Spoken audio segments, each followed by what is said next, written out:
Hey everybody, what's up? It's Michael Termini with the Game House, and today I am joined by Team Liquid Eyla after a 3-0 sweep in the lock-in finals. So first of all, before we get anything, congratulations. It was a big dub, and I'm sure you're really happy with it. But Yeah. first things first, though. You are in a bit of an awkward situation because you were not meant to be the starting support for this roster, right? So when you look at this success, when you look at what you've done with this team, what does it say about you as a player? What does it say about your, I guess, tenacity overall? I think just for myself, it proves I have what it takes to be at the top of LCS. Because I don't think if I was a bad player that my, like our team would be able to perform so well. Mhm. Because we 3-0'd EG, who 3-0'd C9, and we're looking really hot. So I think just to pad myself up a bit, I think I really proved myself. Because I believe I'm LCS worthy, and yeah, hopefully I showed it today. I think that performance certainly does show it. So when swapping in for core, do you think there was like an extra like loaded expectations on you, like, oh, you have to perform to this like insane level, or else you're just like, I guess letting down the team in a sense? Did that ever like I guess occur to you? I mean, for sure, like every day. I mean, even last year when I was playing Undercore, Mhm. and then this year every day, like screaming with him or like watching him play. Because obviously, for those that don't know, we were testing a lot of rosters. So sometimes Core would play, sometimes I would play scrims. We'd split time in stage games as well. And for sure, there's a lot of pressure because he's really insane player. He taught me a lot of what I know now. So Mhm. yeah, there's always that pressure, but I pride myself on being able to deal with it and improve. So I know hopefully I showed it. I know you've always credited a lot of your success to being undercore and what he's taught you. So it's great to see that relationship is, still going strong. But as this is your first time in the LCS, and like I said, winning it all, like, what does that mean to you? Like, does it like, I can't even imagine the emotions you're going through right now. Like, does that like, what does it feel like? I guess.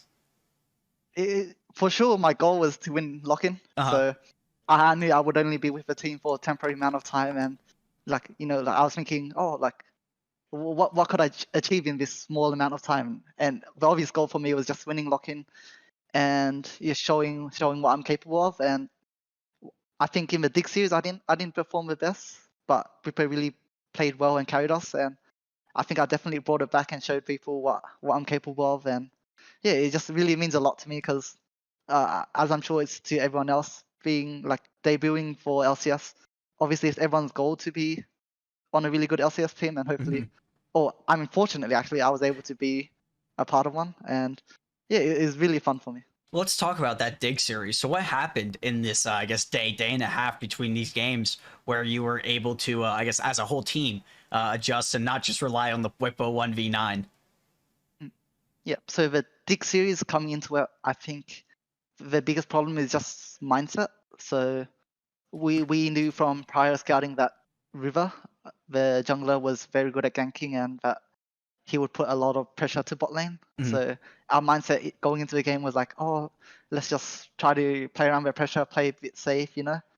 And I think we didn't really do that well because I think just as players, me and Hans, we are aggressive players by nature. We don't like to play safe. So Mm. yeah, like forcing us to play safe didn't really work. And also just a lot of mid game errors. So like around vision control, basing on time, which ways we push, where we would, and all that. I think that was a big problem. But big props to the team. Like everyone on the team had a really clear idea of what was needed to be solved, including coaching staff. And I myself, I was talking with Calder, and we reviewed the games, and I felt like I took a lot from that and really understood what I needed to do differently. So going to EG series is like play aggressive, Yeah. Don't give the enemy team any windows. Like if we die, we die.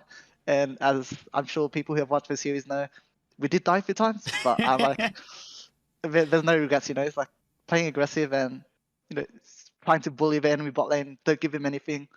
That is the style I like to play, and so did Hans, and we committed to it, and it worked out. Well, let's talk about Windows, because one of the things that at least I noticed is you guys were trying to deny that Jinx Senna nonstop. So if you weren't first pick, so that game that you were blue side, y'all locked in the Jinx first pick. But what was the main reason behind that? Was it just to deny Danny Vulcan these two really strong scaling carries? Yeah, I mean, yeah, for sure. If anyone watches EG's games, we like it's really obvious what they prioritize. So the Senna Jinx was really up there. He performed really well on it. I think he got a pentakill on Senna. So Yeah.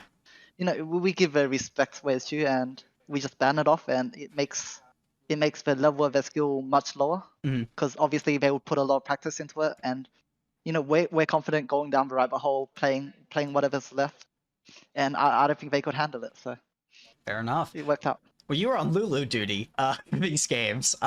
So what was it about Lulu that you guys thought were so valuable? Was it just the ability to buff up Hansama into a a hyper carry machine? So Lulu, first and foremost, is an aggressive laner. She Mhm. she wins a lot of lanes. She has the ability to poke them out, push, and that obviously fits with what I was talking about playing aggressive.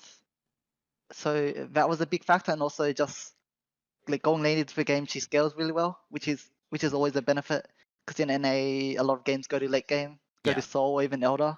So it's like the perfect champ. You play aggressive, you scale, you provide Hans like the ability to just basically do whatever he wants. And a lot of games in mid game, he was just walking down mid and challenging the enemies. Like, if you want to walk up, like fight us, And they didn't fight.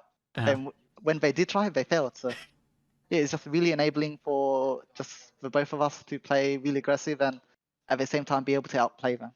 Let's talk about that game three, because I think at one point you were down roughly 4K-ish gold, and TL ended up making the comeback with a huge fight in the mid lane, mostly due to you and Hansama and Bjergsen as well, just buffing him up, him turning into this insane Jinx carry. So what was the I guess the angle that you guys were looking for in that game three for that comeback? Yeah, we knew the early game was a bit rough for us, especially around mid lane, and also they did. I think they first blooded us or killed us. Yeah. So yeah, it was a bit rough, but we knew our combat scaled. We had really good tools, and actually, even though we did die bot lane, we were ahead a lot of CS.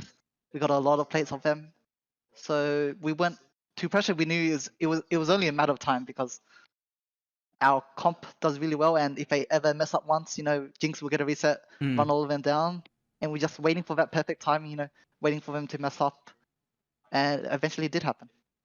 Well, okay, final question here. So TL came into the series as the underdogs, right? I think generally people were favoring EG by a bit. And you come out with the 3-0.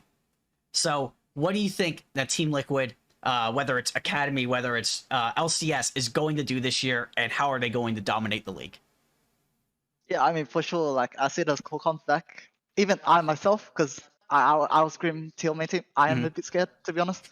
I think everyone's insane players. As soon as we figure out what to do and like get everyone on the same page, Mhm. it's gonna be an insane team. So like obviously from this tournament, everyone should know Team Liquid are favorites. We're not here to mess around. Our team is insane. Bipper, everyone's a carry, to be honest. Mhm. Everyone can also play for each other, play supportive roles. So yeah, I think Team Liquid will be really insane this year. Hopefully they win it all and go to Worlds and Smurf Is this going to be the year they make it out of groups? for sure. All right, we heard it here first. It is confirmed. If it doesn't happen, all the flame can go to Elia. I'm kidding. But thank you very much for coming on, man. I appreciate it. And I hope you have a good rest of the year, and go Team Liquid.